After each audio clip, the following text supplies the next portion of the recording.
Okay, your time starts now. What may be the underlying reasons for the GP to institute this policy? So the GP instituted the policy of essentially providing discounted fees for healthier patients overall, non-smokers, non-addicts, fitter people. Um, and the reason the reason the GP probably did this was to encourage healthier lifestyle choices in the GP's eyes. I think by discounting the fees for these types of people, he's encouraging. Oh, if you have a healthier lifestyle, you get a lower price for your healthcare, and therefore encourage more people to participate in healthier lifestyle choices and activities related to that. Um, and I think the GP also likely had a bias towards people who have healthier lifestyle choices, a personal bias, that is. And the GP likely has his own reasons for that. Perhaps he, through medical practice and through his own family experience and exposure to friends and other people, he's been encouraged to partake in a healthier lifestyle. Perhaps there was someone around him who suffered because they did not have a healthy lifestyle. There are likely personal family reasons involved here as well. Um, Another reason is perhaps they've been encouraged by another medical professional to undertake this action because of their views, and maybe it's not entirely just the GP's views. Perhaps there are a couple of people involved here. So I think to summarize, it's important to say the underlying reasons will be a couple of people involved in putting forward this view, the GP's own personal beliefs and experiences, and also the encouragement of healthier lifestyle choices from the GP's perspective. Okay, very good answer. Thank you. Uh, what may be the long-term social implications of such policy if it becomes widespread?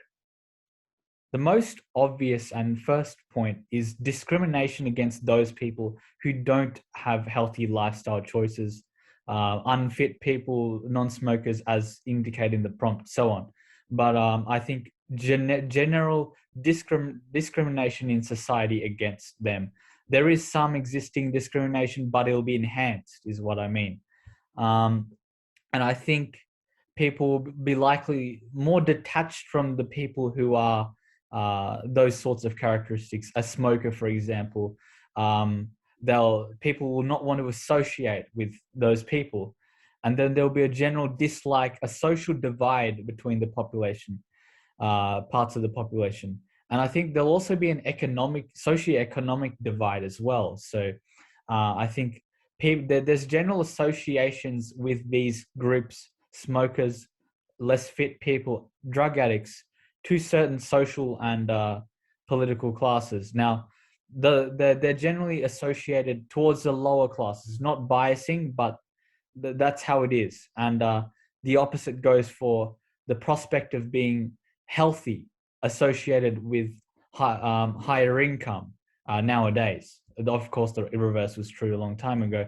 So I think there'll be a social and economic divide in the future, and there'll be long-term discrimination against people who don't have healthy lifestyle choices if this policy becomes widespread. Okay, thank you.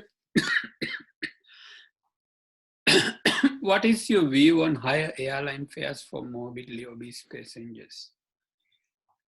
I think this is discrimination against morbidly obese passengers. It's just their choice to have their own view on what they want to eat, their own body.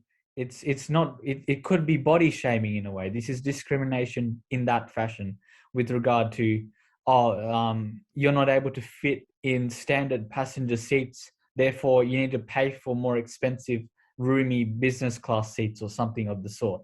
And I think in general, airline seats are designed so that they accommodate the general person who is on average, stereotyped to be perfect, relatively fit, average height, so on, so that they're able to comfortably fit in the seat.